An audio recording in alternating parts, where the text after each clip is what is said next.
Hello friends, we are discussing about a very interesting grammatical point, adverbs.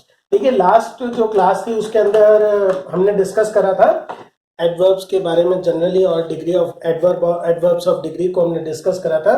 Today we are going to start with the second sections of types of adverbs. और ये जो adverbs हैं ये basically adverbials का काम करते हैं.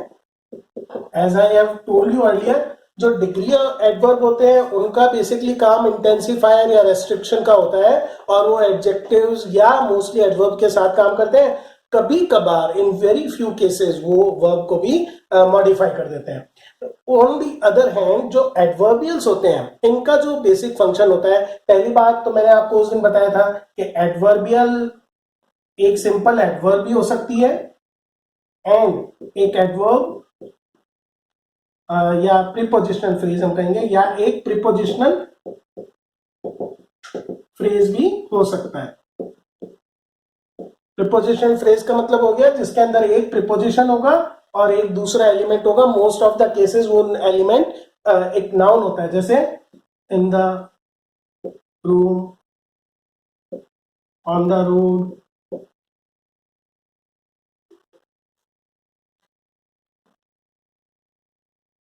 ठीक है, we will discuss that thing in different class.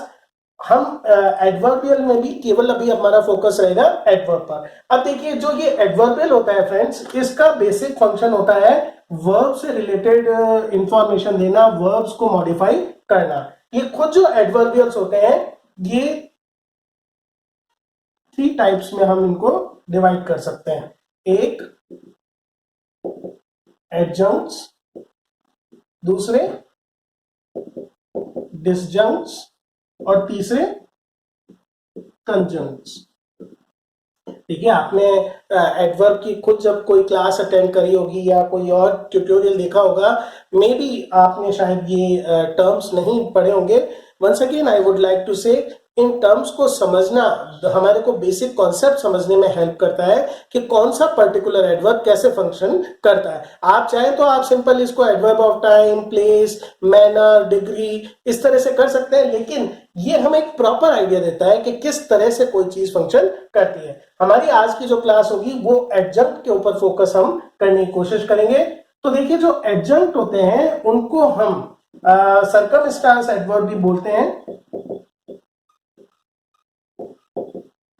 Circumstance adverb बोलने का रीजन ये है कि most of the adjuncts tell us about the circumstances of the action. कहने का मतलब सिंपल है कि जो वर्ब हुई वो उसके सर्कमस्टांस, कहां पर हुई, कब हुई, कैसे हुई, कितनी बार हुई, कहां को हुई, इस तरह की जो बेसिक इंफॉर्मेशन है वो सर्कमस्टांसेस जो बताने वाली एडवर्ब्स होती हैं उनको हम क्या कह सकते हैं, एडजंक्ट्स कह सकते हैं. ये एडजंक्ट्स बेसिकली 4 तरह की हमारे को इंफॉर्मेशन देती हैं. ये देती है हमें related with space, related with time, related with process and related with focus.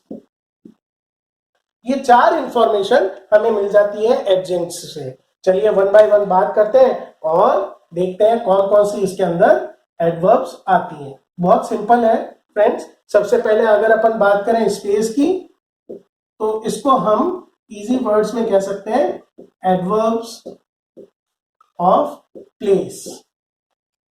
Okay, 2 तरह का प्लेस हो सकता है. एक होता है रिलेटेड विद पोजीशन और एक होता है रिलेटेड विद डायरेक्शन.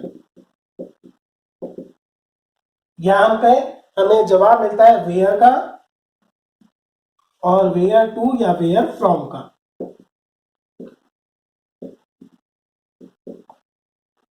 ठीक है, तो ये तो बात हुई कि किस बारे में इंफॉर्मेशन हमें मिलती है, प्लेस की पोजीशन या डायरेक्शन के बारे में. तो ये तो डायरेक्शन है, तो हमेशा किस तरह से यूज होगा, जब कोई हम एक ऐसा एक्शन देंगे जिसके अंदर मूवमेंट इंडिकेट होगा. वेयर टू कहां को, वेयर फ्रॉम कहां से, तो इसको इंडिकेट करने वाला जो मूवमेंट का वर्ब होगा वो हमें इंफॉर्मेशन देगा. जबकि पोजीशन जो है वो सिर्फ वेयर की हमें इंफॉर्मेशन देगा. जैसे बहुत कॉमन जो इसमें एडवर्ब है, एयर, इनसाइड, ठीक है, या फिर ahead, upstairs,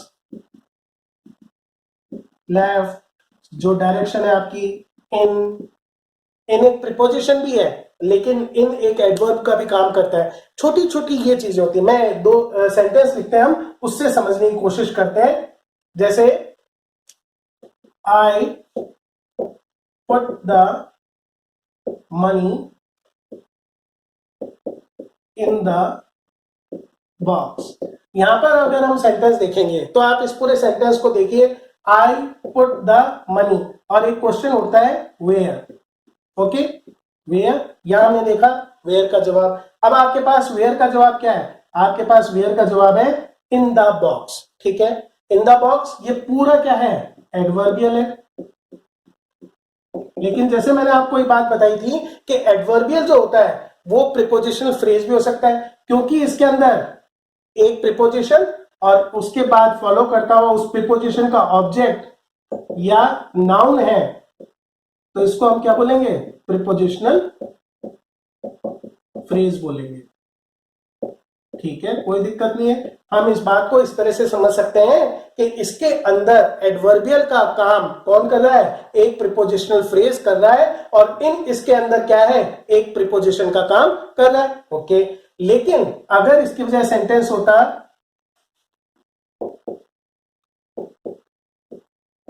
the thief was turn in, ठीक है।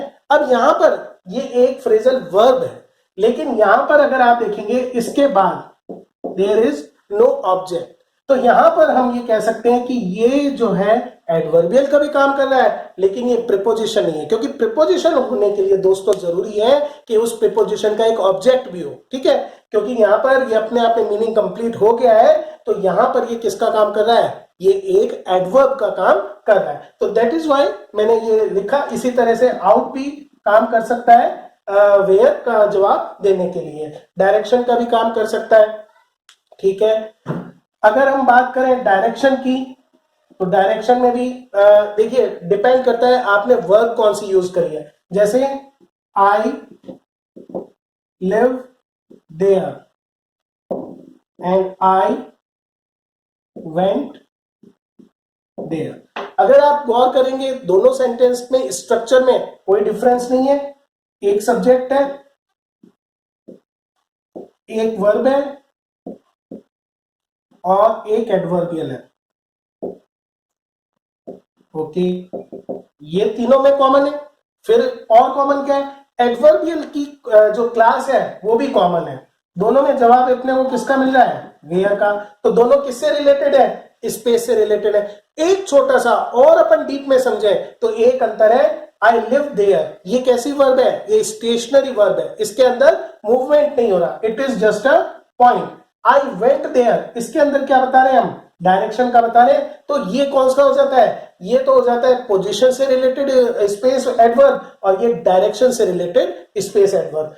जब हम इतने छोटे छोटे बारीक अंतर समझने लग जाते हैं, तब जो ग्रामर से रिलेटेड हमारा बेसिक कॉन्सेप्ट है वो क्लियर हो जाता है। चलिए, ये था हमारा प्लेस से रिलेटेड एडवर्बियल। सेकंड जो हमारा इसमें एडवर्बियल के अंदर एडजंक्ट के अंदर होता है, वो होता है रिलेटेड विद टाइम। अब देखिए, टाइम भी वापस से क्या होता है?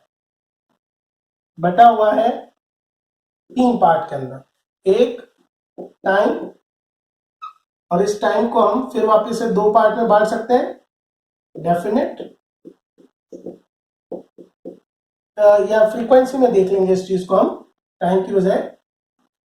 दूसरा ड्यूरेशन, और तीसरा फ्रीक्वेंसी। ठीक है, टाइम तो वही पॉइंट हो गया। जैसे यहां पर भी, जैसे हमने प्लेस में देखा, यहां पर भी आप ध्यान रखिए कि टाइम में भी एडवर्बियल में एडवर्ब एडजंक्ट भी काम कर सकता है, और एक प्रीपोजिशनल फ्रेज भी काम कर सकता है। अगर अपन एडजंक्ट की बात करें टाइम में, जैसे रिसेंटली, टुमारो, सिंस, ये देखिए सिंस, इसको अभी अपन देखते हैं एग्जांपल में। जैसे अगर सिंस का देखें हम,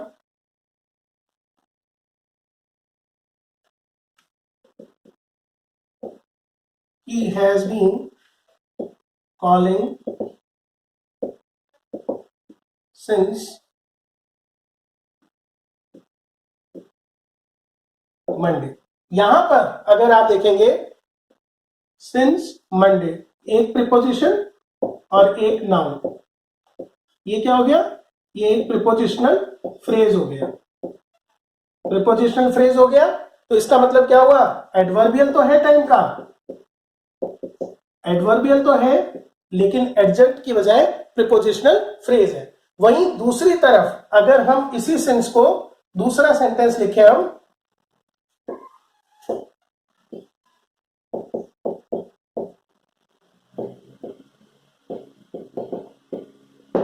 I haven't seen her since, यहां पर अगर आप देखेंगे तो इसके बाद हमने कोई ऑब्जेक्ट का यूज नहीं करा है, तो यहां पर सिंस प्रीपोजिशन नहीं है। जैसा ऑलरेडी मैं आपको बता चुका हूं, प्रीपोजिशन है तो प्रीपोजिशन का ऑब्जेक्ट भी होगा, क्योंकि प्रीपोजिशन नहीं है तो ये क्या है, ये एक एडजंक्ट ही है टाइम का बताने वाला। तो इस तरह से हम देखते हैं कि टाइम के अंदर प्रॉपर टाइम हो सकता है ड्यूरेशन से, ड्यूरेशन का जैसे लॉन्ग, हाउ लॉन्ग, या दैट लॉन्ग, या आर लॉन्ग, इस तरह से हो जाता है। परमानेंटली,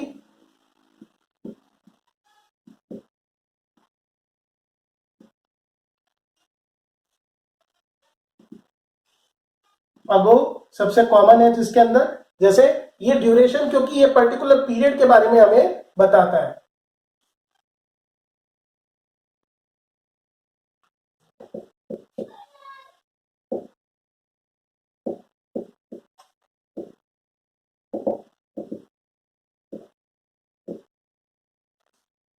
ऑल अलोंग या फिर ऑल लॉन्ग भी आप यूज कर सकते हो, या फिर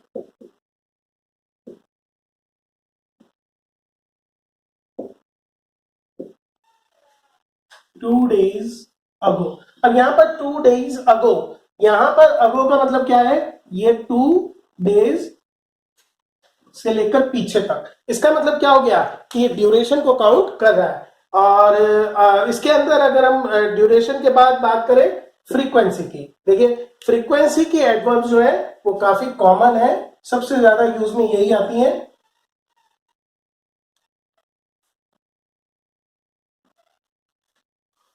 फ्रीक्वेंसी की एडवर्ब्स को हम दो पार्ट में बांट सकते हैं, डेफिनेट और indefinite.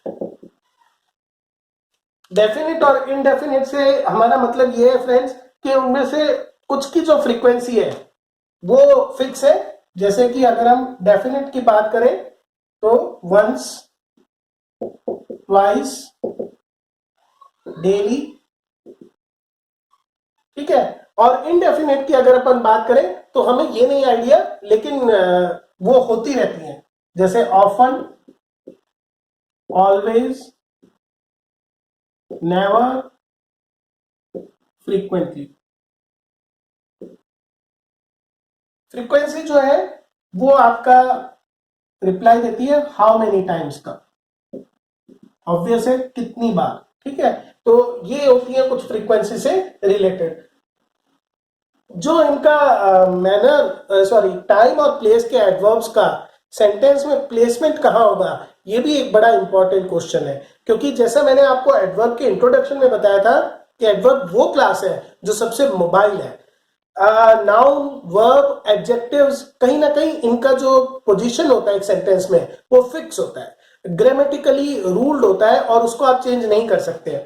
Adverb has different case, adverb का थोड़ा मोबिलिटी रहती है। आप you can generally put an adverb at the end of the sentence, वो सेंटेंस के लास्ट एलिमेंट का काम करती है, but you can also use it in the beginning of the sentence as the very first element, and like adverb of frequency we use it between verb, between subject and verb, between helping verb and main verb। ये बड़े important rules हैं, इनके बारे में detail से हम चर्चा करेंगे अपनी नेक्स्ट क्लास के अंदर। और साथ ही में अपन देखेंगे एडवर्ब से रिलेटेड, एडजेंट से रिलेटेड, फोकस एडवर्ब्स के बारे में, कुछ इंपॉर्टेंट एडवर्ब्स के बारे में और बात करेंगे।